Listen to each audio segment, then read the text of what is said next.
Price எல்லாம் இயேசுவின் நாமத்தினாலே அன்பின் வாழ்த்துக்கள்.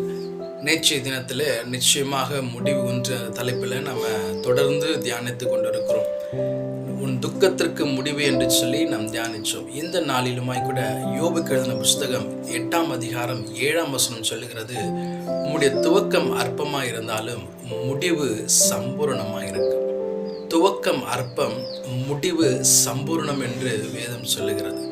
யோபுவினுடைய வாழ்க்கையை நம்ம வாசிப்போம் என்று சொன்னால் அநேக ஆசீர்வாதங்களோடு வாழ்ந்த ஒரு மனுஷனாய் காணப்பட்டாலும் அவனுடைய வாழ்க்கையில் நாம் வாசிக்கும் போது 1ஆம் அதிகாரத்திலேயே அவன் எல்லாம் இழந்தவனாய் காணப்படுகிறதை நாம் வாசிக்க முடியும். தன் பிள்ளைகள், தன் வைத்திருந்த எல்லா ஆஸ்திகளையும் இழந்தவனாய், தன் சரீரத்தில் பலவீனத்தோடு, வியாதியோடு, கண்ணீரோடு அவன் வாழ்க்கையை ஆரம்பிக்கிறதை நம்மளால் வாசிக்க முடியும். அப்படிப்பட்ட யோபுக்குரிய வாழ்க்கையை அவருடைய காரியங்கள் அற்பமாக இருந்தாலும் வேதம் சொல்லுகிறது அவர் முடிவு எப்படிப்பட்டதாக இருக்கிறதா, சம்பூர்ணமாய், அதாவது அவருடைய வாழ்க்கையில் ஒரு நிறைவான காரியத்தை கர்த்தர் செய்தார் என்று சொல்லி நம்மளால் வாசிக்க முடியும். யோபுக்கு எழுதின புஸ்தகம் கடைசி அதிகாரம் 42ஆம் அதிகாரம் நம்ம 12லிருந்து நம்ம வாசிக்கும் போது அவரை குறித்து அங்கே சொல்லப்படுகிறது, கர்த்தர் யோபின் முன்னிலைமையை பார்க்கிலும் அவர் பின்னிலைமை ஆசீர்வதித்தார்.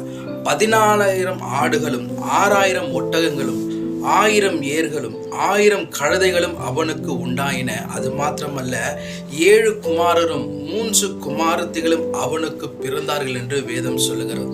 யோபினுடைய முன்னிலைமை பார்க்கிலும் பின்னிலைமையை கர்த்தர் ஆசீர்வதிக்கிறார். அவருடைய அற்பமான அந்த காரியத்தை, அவருடைய வாழ்க்கையின் முடிவு எப்படிப்பட்டதா இருக்கிறதா, சம்பூர்ணமாய் ஆசீர்வதிக்கப்பட்ட ஒரு வாழ்க்கையா இருக்கிறது. அவருக்கு 7 குமாரரும் அவர் இழந்த பிள்ளைகளை கர்த்தர் கொடுக்கிறத வாசிக்க முடியும். அது மாத்திரமல்ல, தொடர்ந்து நாம் வாசிக்கும் போது 15ஆம் வசனம் சொல்லுகிறது, தேசத்தில் எங்கும் யோபின் குமாரத்திகளைப் போல் சௌந்தரியமான பெண்கள் காணப்படவில்லை. அவர்கள் தகப்பன் அவர் சகோதரர்களின் நடுவே அவர்களுக்கு சுதந்திரம் கொடுத்தான். இதற்கு பின்பு யோபு 140 வருஷம் உயிரோடு இருந்து 4 தலைமுறையாய் தன் பிள்ளைகளையும் தன் பிள்ளைகளுடைய பிள்ளைகளையும் கண்டான். யோபினுடைய வாழ்க்கையை நம்ம வாசிப்போம் என்று சொன்னால், சரீரத்தில் பலவீனத்தோடு இருந்த, எல்லாம் இழந்து போய் தன் வாழ்க்கையை நொந்து போய் துன்பத்தின் மத்தியில் இருந்த யோபினுடைய வாழ்க்கை எப்படியா இருக்கிறது, அவருடைய முடிவு எப்படியா இருக்கிறதுனா ஆசீர்வதிக்கப்பட்ட ஒரு முடிவாக இருக்கிறது. 140 வருஷம் உயிரோடு இருந்து 4 தலைமுறையை தன் பிள்ளைகளையும் கண்டான் என்று வேதம் சொல்லுகிறது. அது மாத்திரமல்ல, அவர் கடைசி வசனம் சொல்லுகிறது, யோபு நெடுநாளாக இருந்து பூரண வயதுள்ளவனாய் மரித்தான் என்று சொல்லி, ஒரு பூரணத்தை ஆரம்பம் அற்பமாக இருந்தாலும் முடிவு சம்பூர்ணம் என்று சொன்னது போல அற்பமாய் ஆரம்பிக்கப்பட்ட அவருடைய வாழ்க்கையை கர்த்தர் அவருடைய வாழ்க்கையின் முடிவு எப்படி இருக்குன்னா பூரணமாய் வயதுள்ளவனாய் மரித்தான் என்று அந்த யோபின் அதிக அந்த புக்கு முடிகிறது வாசிக்க முடியும். வேதம் சொல்லுகிறது, நம்முடைய துவக்கம் கூட அநேக நேரத்தில் அற்பமாய் காணப்படலாம். அந்த துவக்கத்தின் நேரத்தில் நம்ம சோர்ந்து போகலாம். அந்த இடைப்பட்ட காலத்தில் நம்முடைய ஆவிக்குரிய வாழ்க்கை எப்படியா இருக்கிறது, நம் வாழ்க்கையில் வருகிற அந்த உபத்திரத்தின் மத்தியிலும் நாம் எப்படிப்பட்ட வாழ்க்கையை வாழ்கிறோம். யோபு சொல்றார், கர்த்தர் கொடுத்தார், கர்த்தர் எடுத்தார், கர்த்தருடைய நாமத்திற்கு ஸ்தோத்திரம் என்று சொல்லி ஆண்டவரை ஆராதிக்கிற மனுஷனாய், தேவன் மேல் நம்பிக்கை இருக்கிறவனா இருக்கிறான். தன் மனைவி அவரை தூஷிக்க சொன்னாலும் கர்த்தர் மேலே நம்பிக்கை இருக்கிறான். தன் சிநேகிதர்களுக்காக வேதம் சொல்லுகிறது, அந்த பலவீனத்தின் மத்தியிலும் தன் சிநேகிதருக்காக அவர் ஜெபிக்கிறதை நம்மளால வாசிக்க முடியும்.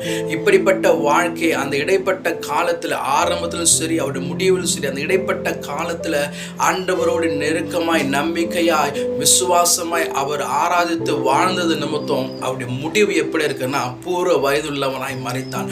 முன்னிலைமையை பார்க்கிலும் பின்னிலைமை கர்த்தர் ஆசீர்வதித்தார் என்று சொல்லி நம்மளால வாசிக்க முடியும். இதை கேட்டுக்கொண்டிருக்கிற தேவ சொன்னமே, நம்முடைய வாழ்க்கையிலும் நம்முடைய துவக்கம் அற்பமாக இருந்தாலும் நம்முடைய முடிவு சம்பூரணமாக இருக்கும். நம்முடைய சோதனைக்கு ஒரு முடிவு, யோபினுடைய சோதனைக்கு ஒரு முடிவு உண்டானால் நம்முடைய வாழ்க்கையில் ஒரு சோதனைக்கும் ஒரு முடிவு உண்டு. ஆண்டவரை நாம் விசுவாசிப்போம்.